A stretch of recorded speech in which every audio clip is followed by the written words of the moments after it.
Una cosa que us volia dir abans de passar al cuinat és que... No tenim sort avui. El flaó surt esmentat a un llibre d'en Ramon Llull del segle XIII, el llibre d'Abast i Blanquerna. Allí es diu que una persona li dona a una altra, diu s'havia d'anar a escola i li va donar un flaó per si li venia de gana, per si tenia fam. Per tant, els flaons a Mallorca, segle XIII, ja hi són, i per tant hem de pensar que també hi són aquí.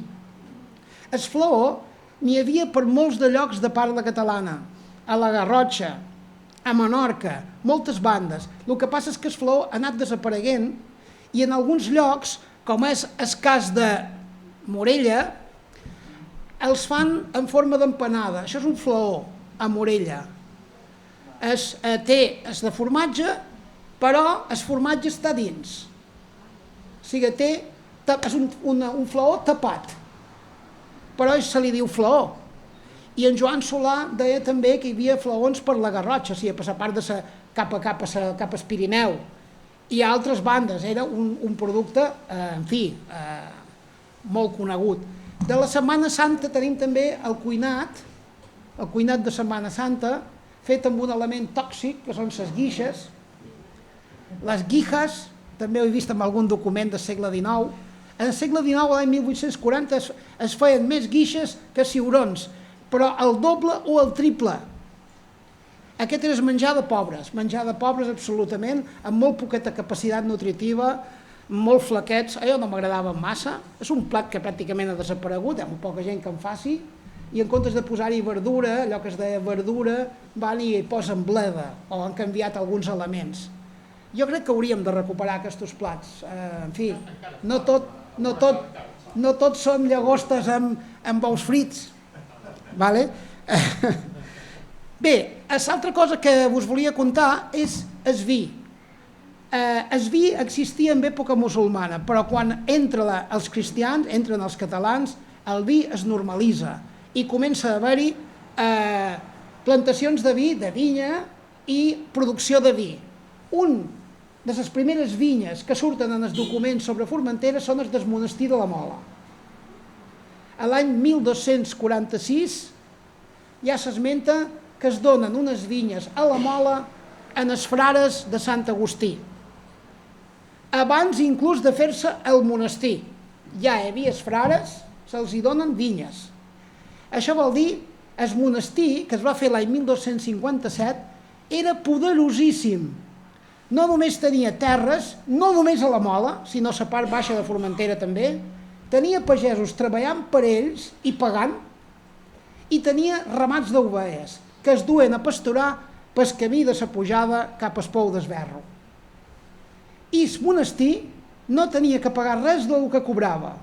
En Jaume I i en Guillem de Montgrí li varen fer donació de tot el que tenien a Formentera amb l'única condició de que no se'n anassin. Si se'n anaven, ho perdien tot. Donacions franques, o sigui, tot el que pagaven els pagesos que treballaven pel monestir, tot era per ells. Va arribar a ser un monestir poderós.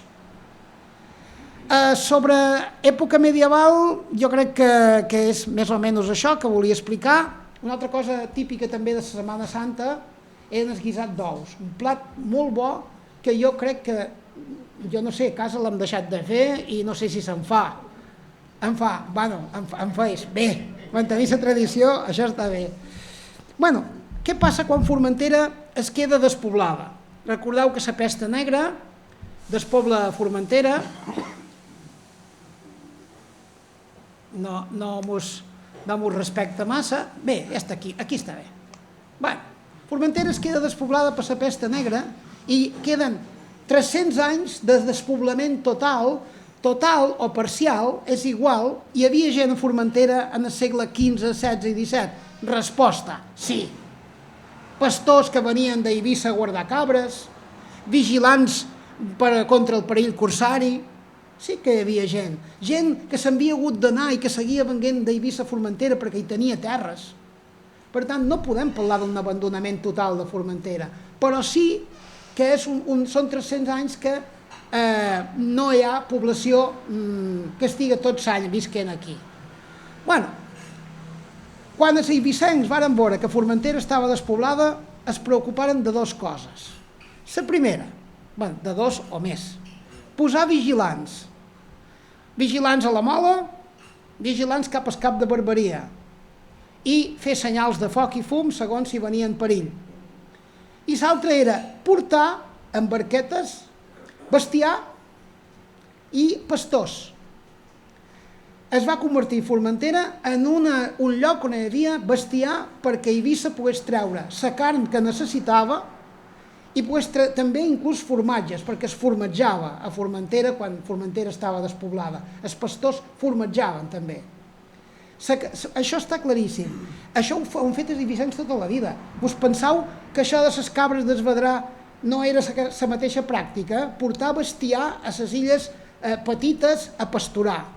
I les cabres d'Esvedrà són això, un reste d'aquella pràctica que han fet els eivissencs tota la vida, que és portar animals a pasturar a illes petites. Com que hi va haver tant de bestiar a Formentera, tantes cabres i tantes ovelles, els pirates turcs, aquí teniu un mapa, que si el posam com toca us hauria de quedar així. Li deien Koyunluca, que vol dir terra d'ovelles, o Vejera. Claro, anaven allà i desembarcaven i trobaven bestiar per tot. I com que va créixer molt el bosc, perquè no es cultivava i es havia abandonat Formentera, va créixer molt el bosc, el bestiar que es duia, molts es tornaven salvatges. I conten moltes històries al redador d'asens, porcs salvatges, ovelles salvatges, perquè els pastors no podien controlar. Hi havia un bosc, Cap de Barberia estava tot tapat de bosc. En el segle XVI, tapadíssim. El que veus ara, que ara s'està repoblant, però el que heu vist tota la vida al Cap de Barberia, és perquè se n'ha tret molta madera per fer carbó i s'ha desforestat. Doncs aquí, mireu, teniu és de 1522, teniu la fortalesa d'Eivissa, les muralles medievals d'Eivissa, no les actuals, i aquí a Formentera veus que hi ha una torre. No és més que la torreta, perquè aquí l'espalmador està junt amb Formentera, no està separada, ha estat junt amb Formentera durant molt de temps. I aquesta és la torreta, que li deien la torreta, que va desaparèixer i és la que està marcada aquí.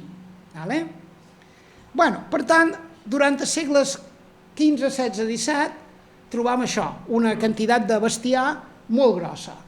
I estan parlant de quantitats que no un faríeu càrrec. Fins i tot hi havia un senyor, en el segle XVII, un de Santa Eulària, que es deia Francesc Ferrer, que era el guarda de la carn de Formentera. O sigui, un senyor que cobra per vigilar la carn de Formentera. No sé si devien matar els animals aquí i dur la carn a Eivissa o dur els animals a Eivissa. Jo penso que devien matar-los aquí i els devien embarcar cap a Eivissa. Quan a Eivissa tenia falta de carn, la carn de Formentera era vital. Per això, en aquests segles XV, XVI, XVII, Formentera va ser realment el rebost d'Eivissa. Podíem entrar en altres coses. Venien a buscar els eivissencs, els moments en què no hi havia perill corsari, podien venir a buscar sal. O podien endur-se, que se n'endugueren, madera, fusta. Podien endur-se moltes coses. Però el tema de la carn és vital, perquè la necessitat que tenia de carn a Eivissa era molt greu en alguns casos.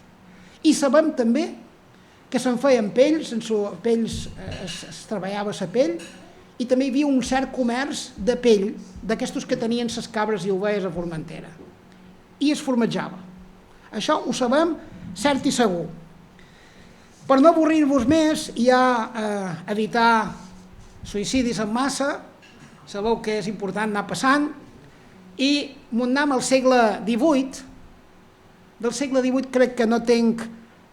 Sí, tinc un mapa sobre els molins. Ai, Dios. Sabeu que al segle XVIII es repobla Formentera, que sobretot gràcies a en Marc Ferrer i en el seu gendre, Toni Blanc, i que després comencen a venir pagesos, sobretot de Santa Eulària, però també de la part que li diuen els amunts, o sigui, de la part nord d'Eivissa. Nosaltres som procedents d'aquells eivissencs de Sant Eudari i de la part de Samuns. Bueno, què varen fer en Marc Ferrer i la seva família perquè venguessin eivissencs a poblar? El primer de tot, la gent es va animar a venir a Formentera perquè els corsaris ja venien menys, i hi havia menys perill. Segon, a Eivissa hi havia excés de gent. Hi va haver un augment de població i necessitaven això. A alguns llocs devia haver-hi excés de gent. I en Marc Ferrer i la seva família posaren unes condicions molt barates a qui volgués venir a Formentera. És que, què penseu? Que si un eivissenc li deies que anirà a Formentera i pagarà la meitat de la cuida, no ve.